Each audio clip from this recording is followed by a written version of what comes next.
Hello and welcome to our channel Padhaku Keede learners में आप सभी का स्वागत करती हूं हमारे चैनल पर। अगर आप चैनल पर पहली बार विजिट कर रहे हैं तो I would like to request you to please subscribe to the channel and press the bell icon so that you will get all the notifications for upcoming videos. और अगर आप हमारे रेगुलर व्यूअर हैं तो मैं आपको थैंक्स बोलती हूँ ऑलरेडी चैनल को सब्सक्राइब करने के लिए, शेयर करने के लिए। Thank you so much.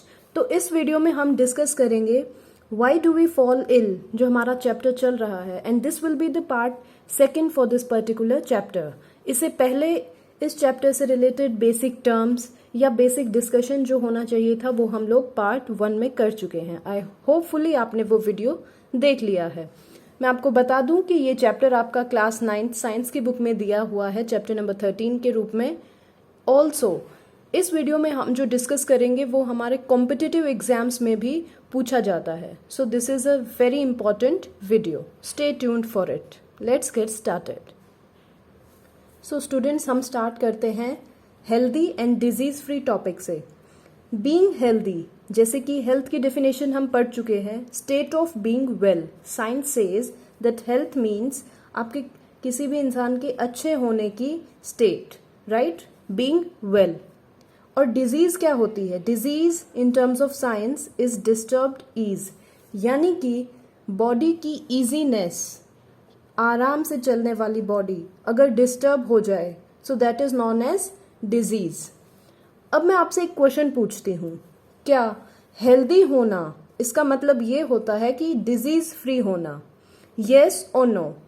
So I hope आपने आंसर दे दिया होगा येस और नो विथ लॉजिक। अगर आपने आंसर दिया है यस तो मैं बता दूं कि आपका आंसर सही नहीं है। इसका आंसर होगा नो, क्योंकि हेल्दी होना is not equal to being disease free. इसके लिए हम एक एग्जाम्पल देखते हैं। सपोज किसी ह्यूमन को डायरिया है।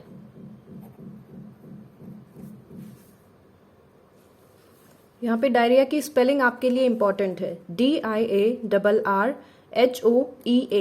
बहुत बार कॉम्पिटिटिव एग्जाम्स में आपकी स्पेलिंग्स 4 आपको दे दी जाएंगी ऑप्शन में, जिसके अंदर 3 गलत होंगी और एक आपकी सही स्पेलिंग होगी जिसको आपको चुनना होगा। So this is the correct spelling for diarrhoea. वापस टॉपिक पे आते हैं। सपोज किसी इंसान को डायरिया है, यानी कि ही और she is suffering from diarrhoea. इसका मतलब कि उसकी बॉडी में अभी कोई ना कोई डिजीज है, राइट? तो इसका मतलब कि वो अभी हेल्दी नहीं है। इतना समझ आया? अब अगर किसी बच्चे को लूज मोशंस हैं, क्या हमेशा लूज मोशन होने का मतलब डायरिया होता है? No, every time loose motion का मतलब डायरिया नहीं होता। There might be certain other reasons as well. So अब जब लूज मोशंस हैं तो कोई बीमारी तो नहीं है बॉडी में, बट बॉडी हेल्दी भी फील नहीं कर रही है, राइट? कि something is wrong with the body, but exactly disease क्या है वो मालूम नहीं। So being healthy is not equal to being disease free. बहुत बार हम डिजीज फ्री होते हैं लेकिन हम हेल्दी फील नहीं कर रहे होते। एक और अच्छा सा एग्जाम्पल लेके हम इसको समझते हैं फिर से। सपोज हेडेक है। अब हर बार हेडेक होगा इसका मतलब ये तो नहीं कि हर बार हमें ब्रेन ट्यूमर आएगा, राइट? हेडेक के दूसरे हजारों रीजंस हो सकते हैं। Might be stress, might be some anxiety, might be some travelling, might be overloading of work. दूसरे बहुत सारे रीजंस हैं। सिर्फ एक ब्रेन ट्यूमर या एक बड़ी डिजीज होना ही हेडेक का रीजन नहीं है। सो अगर किसी इंसान को हेडेक है इसका मतलब वो डिजीज फ्री तो है, यानी कि कोई बड़ी डिजीज उसे नहीं है, ब्रेन ट्यूमर नहीं है एटलीस्ट, लेकिन वो हेल्दी फील नहीं कर रहा। तो यहां से हम यही समझते हैं कि being healthy is not equal to being disease free. Healthy होना और डिजीज फ्री होना दो अलग अलग चीजें हैं। यानी कि हम कह सकते हैं कि अगर हमें कोई भी सिम्टम्स दिखाई देंगे, सिम्टम्स ऑफ डिजीज, अभी डिजीज हुई नहीं है, सिर्फ उसके सिम्टम्स दिखाई दे रहे हैं, तो भी हमारे पास क्या इंप्लाई होगा? Not good health. हम हेल्दी तो फील नहीं करेंगे at least. So this is the thing, this is your final result जो आपको समझना है और याद रखना है कि symptoms of disease imply not good health. it does not imply a particular disease, right? All right students, अब हम देखते हैं कि what does disease look like. कोई भी बीमारी है, कोई भी डिसईज है या कोई भी डिस्कम्फर्ट है बॉडी में, वो किस तरीके से हम पता लगा सकते हैं कि हाँ इट एग्जिस्ट, या फिर हमें वो किस फॉर्म में दिखता है. वी नो दैट कि हमारी बॉडी किससे बनी है, सेल्स से. सेल्स के ग्रुप हैं जिनको हम क्या बोलते हैं, टिश्यूज. टिश्यूज के बाद हमारी बॉडी किससे बनी है, बहुत सारे ऑर्गन्स हैं हमारी बॉडी में, राइट. ऑर्गन्स के बाद क्या है, ऑर्गन सिस्टम्स हैं हमारी बॉडी में, ऑर्गन सिस्टम्स हैं. इस तरीके से हमारी बॉडी का स्ट्रक्चर है. अब जब भी बॉडी में कोई डिजीज आएगी तो इन ऑर्गन सिस्टम्स पे असर दिखेगा. Whenever there is a disease, either the functioning or the appearance of one or more systems of body will change for worse. हमारी बॉडी सिस्टम में एक या एक से ज्यादा सिस्टम्स को अफेक्ट भी कर सकता है एक साथ, या तो उनकी फंक्शनिंग, काम करने की प्रोसेस अफेक्ट होगी, या फिर उनकी अपीयरेंस, वो जैसे नॉर्मली दिखते हैं उनकी अपीयरेंस अफेक्ट होगी. फॉर एग्जाम्पल, दो अलग अलग डिजीज लेते हैं, एक है मेनिंजाइटिस और दूसरी हम कंसीडर करते हैं एलिफेंटियासिस.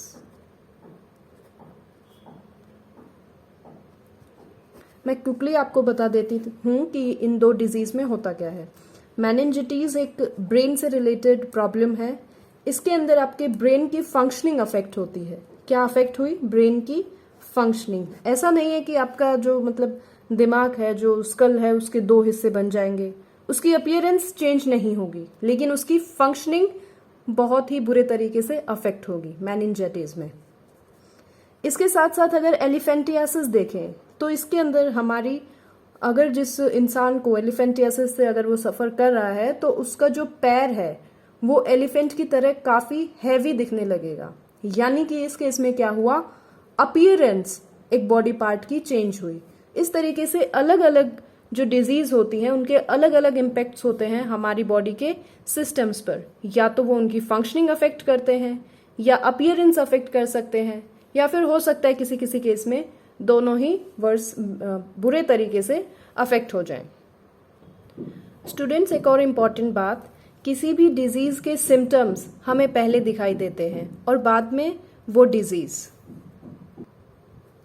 और ऐसा करने पर हम क्या करते हैं, जैसे ही हमें किसी भी बीमारी के सिम्टम्स नजर आते हैं, we go to physician. Physician क्या करेगा, हमारे सिम्टम्स को जांचेगा कि किस तरीके के सिम्टम्स हमें दिखाई दे रहे हैं बॉडी में, और उसी के हिसाब से या तो हमें मेडिसिन प्रिस्क्राइब करेगा, और अगर सिम्टम्स वर्स हैं तो मेडिसिन प्रिस्क्राइब करने से पहले हमारे लेबोरेटरी टेस्ट डन किए जाते हैं, ताकि एग्जैक्टली पता लगाया जा सके कि ये किस बीमारी के सिम्टम्स हैं या फिर बीमारी किस हद तक बॉडी में पनप चुकी है.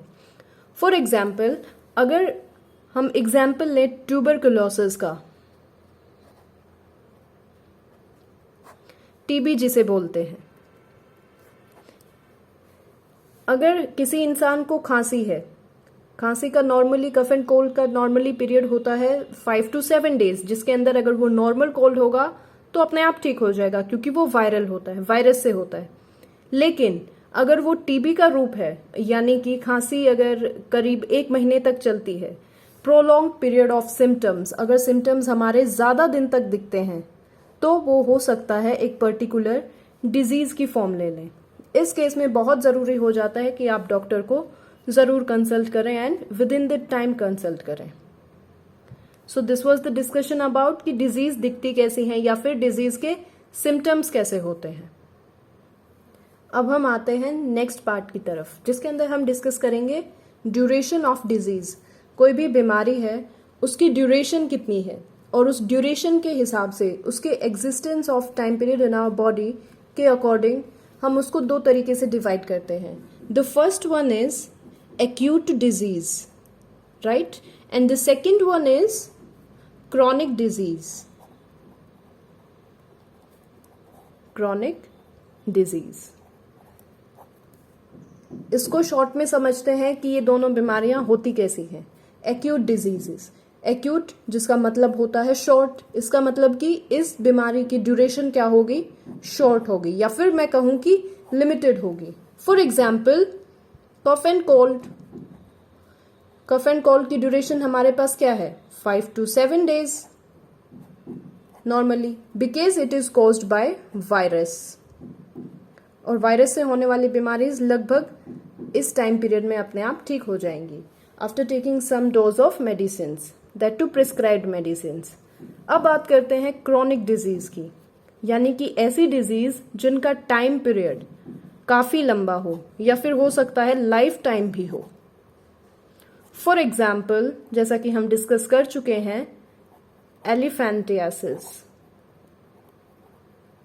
मैं आपको बता चुकी हूं कि ये एक ऐसी बीमारी होती है जिसके अंदर इंसान का पैर सूज करके काफी हद तक मोटा हो जाता है, just like the leg of an elephant, and this is a chronic disease, it might last for life time. So this was the type of diseases based on their duration, acute disease and chronic disease.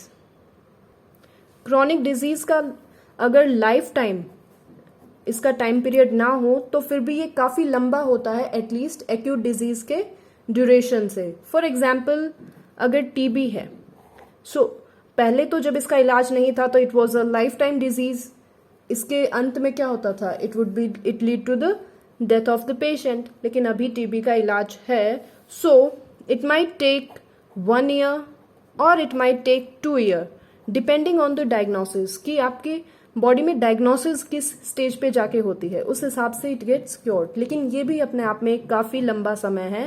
तो TB को भी हम chronic disease में ही count करते हैं। Chronic disease की एक खास बात है, जब ये बॉडी में पनपेंगी तो उस टाइम पे क्या होगा, हमें पुअर हेल्थ फील होती है। पुअर हेल्थ हो सकता है कि रेगुलर फीवर हो, या फिर हो सकता है बॉडी टायर्ड फील करे हर टाइम, इस तरीके की कुछ भी हमें पुअर हेल्थ फील होगी, यानी कि एग्जैक्टली हेल्दी फील नहीं करेंगे हम, चुस्त दुरुस्त, कुछ ना कुछ बॉडी में प्रॉब्लम्स चलती रहती हैं, और डायग्नोसिस के बाद हमें मालूम चलता है कि it was a chronic disease. So students, अब हम देखते हैं हमारा next topic, that is causes of disease, कि बीमारियां होती क्यों हैं।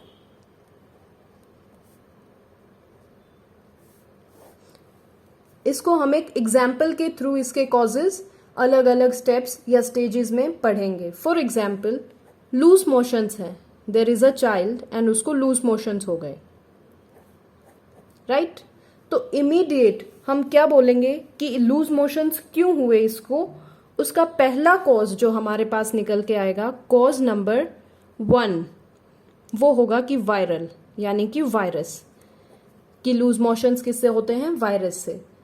अब डिस्कशन ये उठता है कि ये वायरस इस छोटे से बच्चे के बॉडी में गया कैसे, how did it enter its body.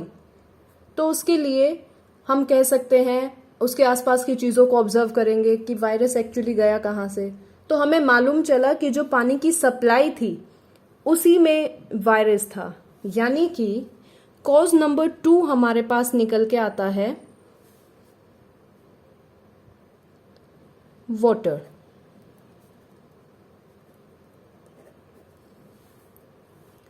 अब बोलते हैं कि पानी से तो हो गया, चलो ठीक है, लेकिन इसी बच्चे को क्यों हुआ। ये सेम पानी फैमिली में जो और दूसरे 2 बच्चे हैं उनको तो नहीं हुआ, वो दोनों तो हेल्दी हैं। ऐसा क्या था कि सिर्फ इसी बच्चे को इस वाटर सप्लाई ने अफेक्ट किया और इसको वायरस की वजह से लूज मोशंस हो गए। उसके पीछे कॉज नंबर 3 निकल के आ सकता है हमारे पास, कि इस बच्चे की पुअर हेल्थ, कि ये बच्चा, इसकी शुरू से ही हेल्थ कम रही होगी, यानी कि लैक ऑफ न्यूट्रिशन, इसकी बॉडी में न्यूट्रिशन की क्या है, कमी है। प्रॉपर मिनरल्स, न्यूट्रिएंट्स या विटामिन्स जो इसकी बॉडी में जाने चाहिए वो नहीं गए, राइट? इसके पीछे लॉजिक क्या हो सकता है, there might be another cause, that might be poverty. Cause number 4 might be poverty. हो सकता है इसका परिवार थोड़ा सा गरीब हो और उस वजह से इसको प्रॉपर न्यूट्रिशियस डाइट ना दे पाया हो, यानी कि जो एक बैलेंस्ड डाइट होती है वो इसकी बॉडी में नहीं गई, जिसकी वजह से इस बच्चे की इम्यूनिटी बीमारियों से लड़ने की क्षमता जो कि इनिशियल स्टेज पे होती है हर एक बॉडी में, वो इम्यूनिटी क्या थी, लो थी, due to the lack of balanced diet.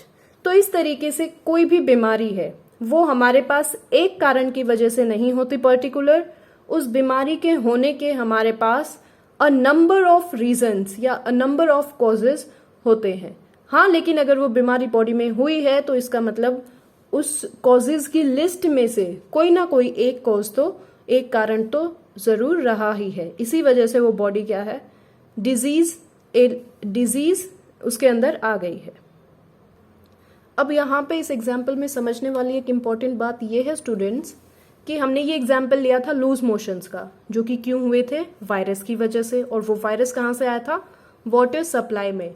अब ये जो पानी की सप्लाई है ये एक इंडिविजुअल प्रॉब्लम ना होके कम्युनिटी लेवल पे प्रॉब्लम है, क्योंकि यही पानी की सप्लाई पूरे मोहल्ले में गई है। तो इस तरीके की डिजीज जो कि कम्युनिटी लेवल पे होती हैं, या फिर मैं ये कहूं इस तरीके की डिजीज जो कि इमीडिएटली माइक्रोब्स या माइक्रो ऑर्गेनिजम्स या फिर बैक्टीरिया या वायरस की वजह से इमीडिएटली होती हैं, और वो भी एक कम्युनिटी लेवल पे, यानी कि एक लार्जर लेवल पे। फॉर एग्जाम्पल बैड सैनिटेशन, जिसको पुअर सैनिटेशन बोल देते हैं, या फिर पुअर हाइजीन। झुग्गी झोपड़ियों में या बस्ती वाले इलाकों में क्या होता है कि पूरे एक मोहल्ले का इकट्ठा वॉशरूम बना दिया जाता है, जिसके अंदर 7-8 ऐसे करके वॉशरूम्स होते हैं, बट वो क्या होते हैं, पब्लिक टॉयलेट्स होते हैं। यानी कि रोजमर्रा की जिंदगी में भी वो लोग हमेशा ही पब्लिक वॉशरूम्स यूज करते हैं। अब उस पब्लिक वॉशरूम अगर हाइजीन नहीं है वो, तो क्या होगा, उसके अंदर जितने भी माइक्रोब्स हैं, माइक्रो ऑर्गेनिजम्स हैं या बैक्टीरिया हैं, उनसे होने वाली डिजीज किसी एक इंसान को ना होकर के एक लार्ज स्केल पे फैल जाएगी, यानी कि कम्युनिटी लेवल पे फैल जाएगी। तो इस तरीके की डिजीज जो कि इस प्रोसेस के द्वारा फैलती हैं और वो इंस्टेंट इन्फेक्शन करती हैं बॉडी में जाके, उनको हमने नाम दिया है infectious disease. Infectious disease, right. इसका एग्जाम्पल मैं आपको दे सकती हूं। फॉर एग्जाम्पल लूज मोशंस, या फिर डायरिया जिसको हम बोल सकते हैं, DIARRHOEA। आपका काम यह है स्टूडेंट्स कि आप लिस्ट ऑफ इन्फेक्शियस डिजीज बनाएंगे, अपनी कॉपी में लिखेंगे, राइट। इसी के साथ साथ जो हमें दूसरी टाइप ऑफ डिजीज पढ़ने को मिलती है, that is just as opposite non infectious disease. Non infectious disease, जैसा कि इसके नाम से ही आपको समझ में आ गया होगा कि ये ऐसी बीमारियां होती हैं जो कि इन्फेक्शन नहीं फैलाती, यानी कि कम्युनिटी लेवल पे इस तरीके से इन्फेक्ट नहीं करती लोगों को। तो फिर ये किस तरीके से इन्फेक्ट करती हैं, जिस भी इंसान की बॉडी में जाती हैं। तो for example certain kind of cancer, ये इन्फेक्शियस नहीं है, एक बंदे से दूसरे में नहीं जाएगा इतनी आसानी से, या फिर उसके सिर्फ टच करने से, या उसके सिर्फ एक पब्लिक वॉशरूम यूज करने से, राइट। क्योंकि ये जो प्रॉब्लम्स हैं नॉन इन्फेक्शियस डिजीज, ये एक ही इंसान की बॉडी में पर्टिकुलरली पाई जाती हैं, और इसका कारण हो सकता है कोई भी जेनेटिक एबनॉर्मेलिटी, राइट। या फिर दूसरा एग्जाम्पल लें हम, high blood pressure, high BP जिसे बोलते हैं, ये किस वजह से हो सकता है, it might be due to increase in weight, body में वेट ज्यादा है उस वजह से हो सकता है। ओबेसिटी जिसे बोलते हैं, मोटापा। या फिर इसका दूसरा कारण हमारे पास हो सकता है लैक ऑफ एक्सरसाइज,